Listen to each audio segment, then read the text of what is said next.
आज हमने मंगाया था ईगल गन हाउस से gun. Let's unbox it.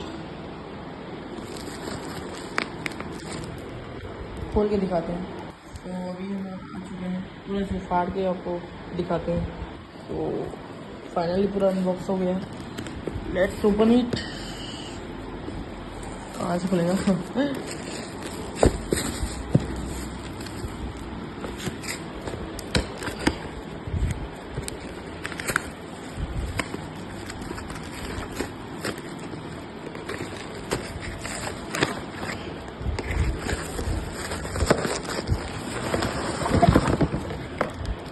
Oh my God.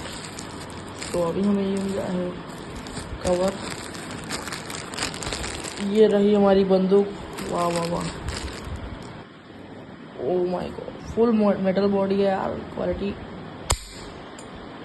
एकदम सेक्सी क्वालिटी।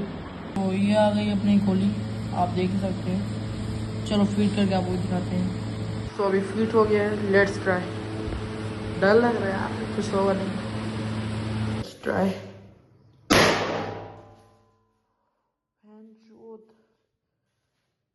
क्या बंदूक है यार, सेक्सी।